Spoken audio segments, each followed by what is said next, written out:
Representative Jervil Lewis-Strong. Good afternoon. So to give an update, natapos na po ang marking of exhibits and na-terminate na rin ang pre-trial conference. Of course, we expressed our thanks and gratitude to the impeachment court sapagkat through the intervention of the impeachment court, nakatapos kaming magmarka, especially with voluminous documents pertaining to the article on unexplained wealth and the article on confidential fund, no? You will remember that during the first PTC, we agreed that the offer of stipulation of facts will just be submitted in writing, no? At lahat po ng comments, counter stipulations to the proposed stipulation of facts were already submitted as well to the impeachment court. We also inquired kung gaano ba katagal ang magiging proceedings during the trial. They pronounced that it will start at 2 o'clock in the afternoon. So I asked kung ilang oras ba ang ide-dedicate dito sa impeachment trial because that is very material for us to determine kung ilan talaga ang trial dates na kakailanganin namin. Kung mahaba ang igugol na oras sa impeachment trial, we may be able to present 2 witnesses per trial date. Otherwise, kung maigsi, baka isang witness lang per trial date, no? But again, that concern is likewise submitted to the impeachment court. And then we put on record our observation about the common exhibits that in spite of the willingness of the prosecution, that we share the marking in the same exhibit because after all, it is exactly the same. That's why we call it common exhibit. The defense maintained their position to put their marking on a separate set of documents. I placed on record that that position of the defense actually prolonged the process of pre-marking of the exhibits of both the defense and the prosecution. Because if you can imagine, we're talking about the same documents, pero iba ang marking, iba ang what do you call this? Comparison with respect to the prosecution at separate pa yung sa defense. So, in our estimate na 5 minutes per document perhaps on one party, because they have to mark on exactly the same piece of document but on a separate copy, so nagiging ×2 yung dedicated na time, no? So that's one. We also manifested again our observation about the seeming inclusion of the same witnesses of the prosecution and the same exhibits of the prosecution, no? We understand na sabay nag-file ng pre-trial brief, but you will remember yung ebidensya ng prosecution that has been publicized as early as 19th Congress during the Inquiry and Aid of Legislation of the Committee on Good Government and Public Accountability, then presided by Congressman Joel Chua, na nasa tabi ko, di ba? Yun namang ibang ebidensya doon was publicized during the clarificatory hearing of the Justice Committee, also in line with this impeachment trial, no? So, we just registered it in the records of the impeachment court, our observation that a significant number of witnesses and exhibits of the prosecution is likewise listed in the list of exhibits and witnesses of the defense. And we also registered our observation that the purpose for the presentation of their witness is very general, very vague. And that is why we filed our manifestation last June 22. That is for the defense to specify the purpose for the presentation of their witness. Kasi the observation is same witness as the prosecution. And that is why we find it strange. While they can raise their questions during cross, why do they have to present them during their direct? No? Kung kaya mo namang itanong during cross, why do you have to present them during their direct? And pertaining to the pieces of evidence and witnesses of the prosecution. But then again, we would like to acknowledge that prerogative yan ng defense to determine kung anong ebidensya ang gusto nilang ilatag. Sa amin lang, we are requesting for them to specify the purpose because we really find it strange na yung ebidensya ng prosecution, yun din ang ebidensya ng depensa. Tapos pagdating dun sa exhibits, parehas yung documents nyo, they refuse to mark on the same document. At ang gusto nila, separate set of documents. But again, we would like to express that we recognize that the defense has prerogative to maintain that position, no? So, ultimately, we reiterated the last manifestation which we filed, no? Kasama dito yung opening of the BIR box. As a matter of fact, we requested the impeachment court and the defense to join us in our position to open the sealed box because after all, we received that sealed box in our exercise of our compulsory process during the hearing of the Justice Committee of the House of Representatives. We issued a subpoena to the Commissioner of the BIR and for the production of the income tax return of both the respondent and the spouse. However, when the BIR submitted to us and complied with us, what we received is a sealed box. So we do not even know, really, the pieces of documents inside. Although we understand na ang hiningi namin dun sa subpoena is ITR of the respondent and the spouse. This is very relevant because we will be able to know, to present before the impeachment court, the lawful personal income of the respondent and the spouse, no? And by knowing their lawful income, baka ma-justify nila yung mga acquisitions which will be seen also in the other documents of the prosecution, no? But nevertheless, the defense registered their vehement objection to the opening. They invoked due process kahit wala namang nalalabag na karapatan dito because this is just a marking of exhibit. As a matter of fact, you cannot question the admissibility of the evidence yet sapagkat yun ay dapat sa formal offer of exhibits mo palang gagawin. Pagdating dito sa marking, it is purely the prerogative of the prosecution kung anong gustong pamarkahan. Diba? And as a matter of fact, this is the right time, correct time for the marking.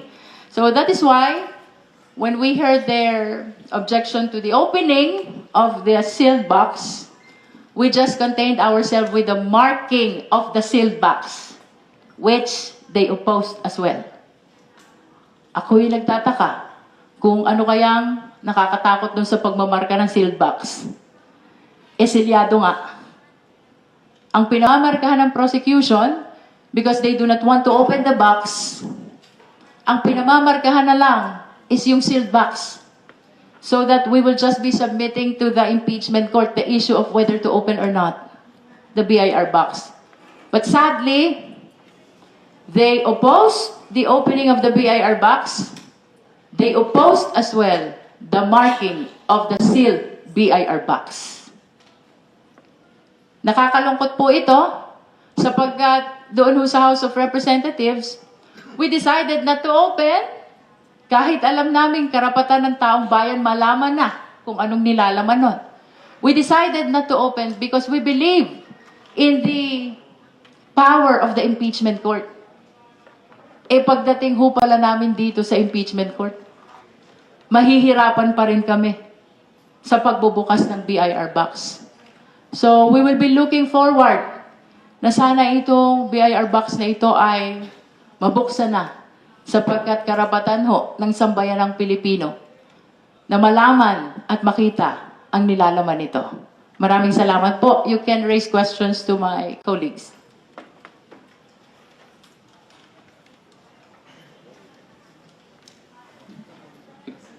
Hello po, good evening. I'm Lance po from Newswatch Plus. So, regarding po dun sa BIR box, safe to say no, the decision on this mangyayari na mismo sa trial proper sa mismong paglilitis.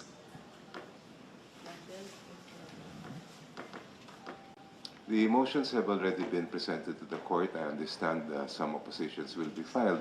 So the court may decide that either before or during the first day of the trial.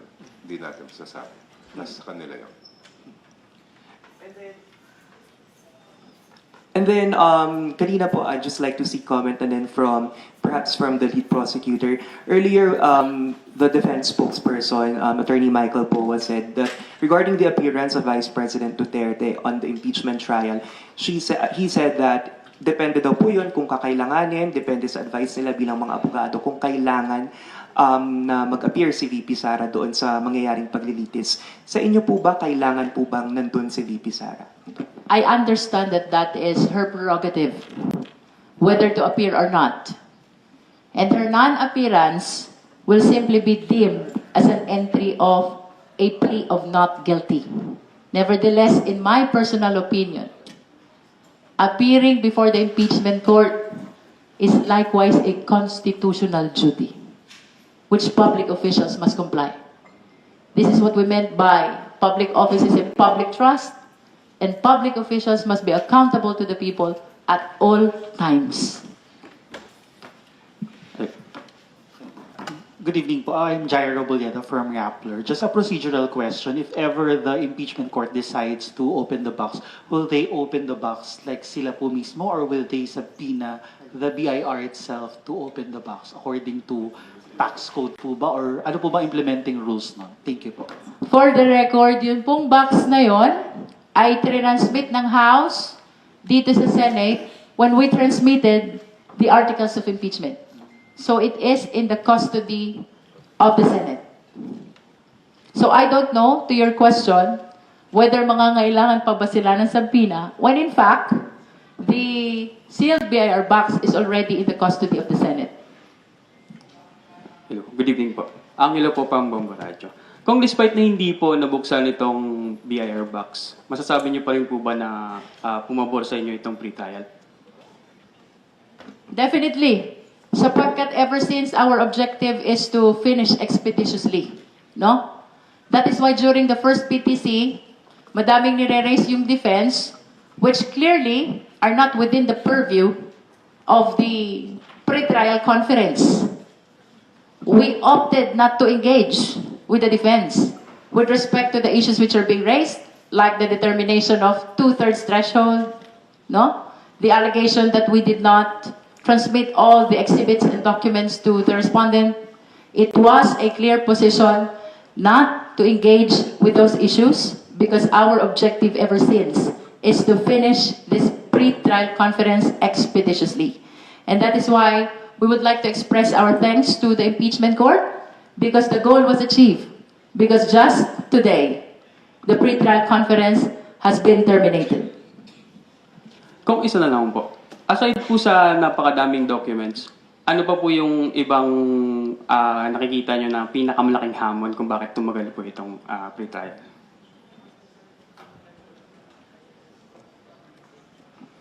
Well, unang-una, kagaya ng binanggit kanina ni Chair Jinky, dun sa marking of evidence, sa isang dokumento po, pwede naman po na both yung prosecution at saka yung defense, sa isang dokumento, pwedeng magmarkahan na parehas dyan para maka-save tayo ng oras. Pero pinilit pa rin po nila na magmarka sila ng sarili nilang dokumento, samantalang parehas lang naman ang nilalaman at content netong dalawang dokumento. So, kagaya ng kaniyang binabanggit, kung halimbawa yung pagmamarka ng isang dokumento tumatagal ng 5 minuto, nadodoble. Kasi bukod sa pagmamarka, pipirmahan pa to ng mga both ng prosecution, ng defense, at saka ng mga doon sa impeachment court. So, dumadami at humahaba yung proseso, nadodoble. Pero kung sabi po ni Attorney Poa kahapon, may incident po daw sa markings na nagkulang po daw yung document nyo ng isang page. Isolated lang po yun. Hindi naman po sa lahat ng pagkakataon. Nangyayari naman po yan. Dagdagan ko lang yung sinabi ni Kong Joel, ha? For DEP's document evidencing payment, no? For OVP and DepEd, we're talking about 1,900 plus for DepEd and 2,000 plus for OVP. 4,000 in total, no? So, mamarkahan niya ng prosecution individually.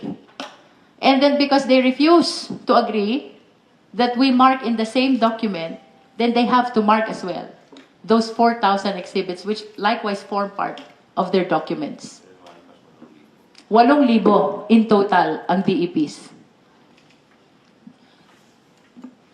Kongs Mary Monreyes po from One News. Makikitanong lang din po sana, di ba po part ng pre-trial brief po ng prosec yung box? Tama po ba? That's correct. Okay po. So how does it work po ba? Nabanggit nyo dapat magpirmahan. So since hindi pumayag ang defense, walang pirmahang nangyari po tungkol doon sa box to be marked? Well, wala namang permahang mangyayari, no?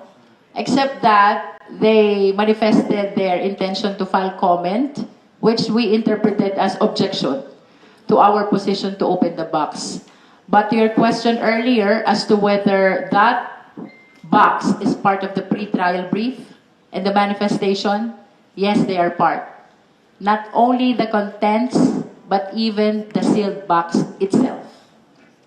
Pero hindi naman po ibig sabihin na hindi siya namarkahan. Well, for the record lang din po for soundbite. Hindi naman porket hindi siya namarkahan ngayon, out of the presentation na po siya.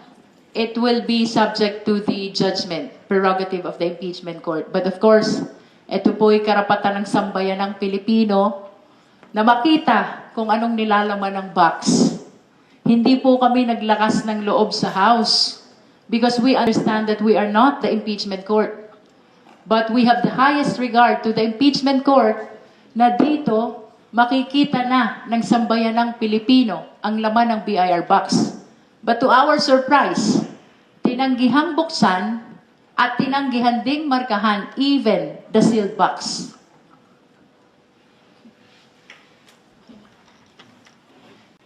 Kong, just a follow-up question on the Dagdag ko lang BIR. Ay, po. sorry po. Sige po. Kong. But can you ask your follow-up questions? Baka... Sige po. Just a follow-up question po, Kong, so on the BIR. If ever po, hypothetically, hindi po umayon po yung impeachment court on the prosecution's favor, halimbawa po, hypothetically, would the two articles, specifically on the confidential funds and the unexplained wealth, still stand despite the absence of the BIR? Thank you. Malakas pa rin ang aming ebidensya dito sa unexplained wealth. In fact, ito ay mas makakadagdag lamang ng linaw. At, well, kagaya po ng binabanggit kanina ni Chair Jinky, hindi naman natin alam kung ano naman ito. Po pwede naman ito ay maging dahilan para ma-justify nila yung kanilang ari-arian. Pero kaya nga nakakalungkot po kanina dahil ang SecGen naman kanina, yung tumatayong clerk of court ng Senate, ay hindi naman po pwedeng magdesisyon. Kaya po ito ay hindi na desisyonan kanina. Yung gusto ko sana itagdag ay umaasa kami na when we filed that manifestation with certain proposals, and that includes the opening of the ballot of the BIR box and the inventory of the contents, kasi kailangan malaman na yung laman ng BIR box. Umaasa kami na walang magiging issue doon.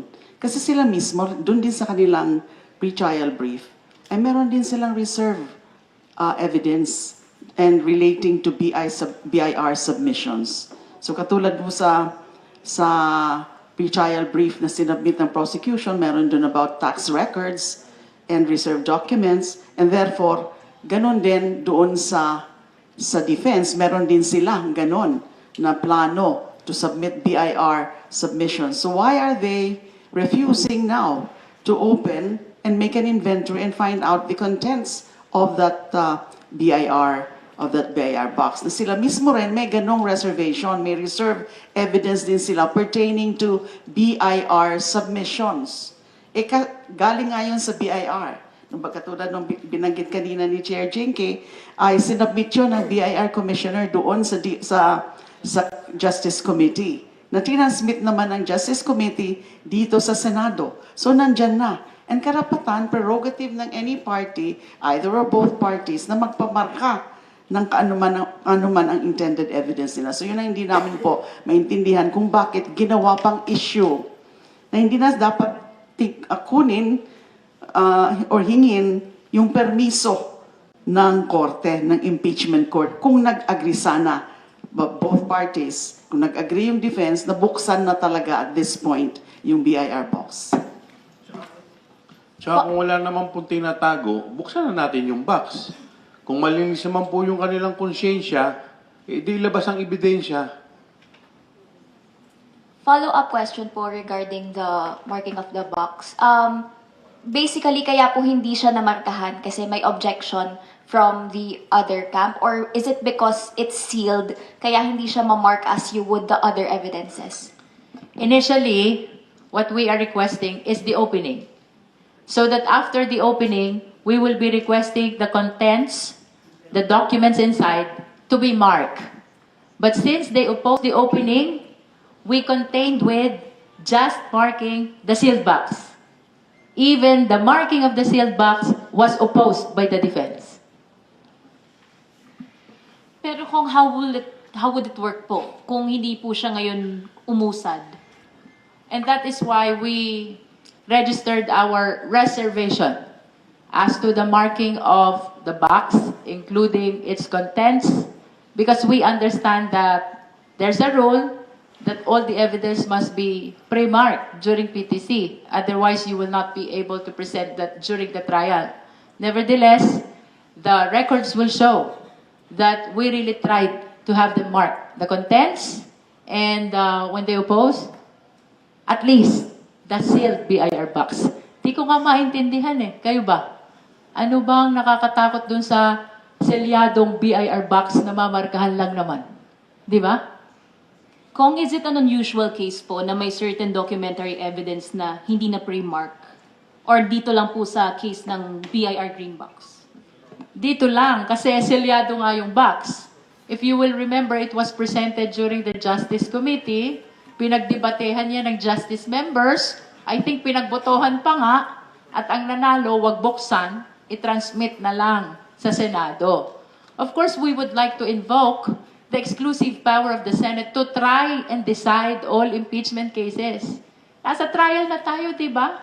So dapat may kapangyarihan ng impeachment court to open it. And we do not understand kung bakit ito'y hindi bubuksan. Karapatan ng taong bayan malaman ang laman ng BIR box. Okay, we will entertain one last question. Yung sa akin po, procedural lang po. When do we expect the order, and then di pa po magre-respond po kayo? Ano po yung mga babantayan nyo that would warrant a response? Because I understand, pwede rin po hindi kayo mag-respond kung wala namang dapat sabihin. The defense was given until tomorrow afternoon to file their comment to our two manifestations, no? Yung isa is our request to specify the purpose for the presentation of documents and witnesses, especially those na kagaya ng sa prosecution. Second is their comment to our second manifestation. That is with respect to the use of English and Filipino as official language for the trial. The participation of the public and private in the presentation of the witness. And ultimately, itong opening of the BIR box. So they were given by the impeachment court until tomorrow afternoon to file their comments, no? And for us naman, naka-file naman yung manifestation namin, we will just be waiting for the PTO, at kung may concern kami on the contents of the pre-trial order, then we are allowed to file our respective comments, both the defense and the prosecution. Alright, maraming salamat po sa pagkakataon binigay nating mga kapatid sa media sa ating prosecution panel para ipaliwanag yung mga ilang issue kaugnay ng naganap na pre-trial conference. Muli po, magandang gabi. Maraming salamat. Pwede niyo po interview si Jay?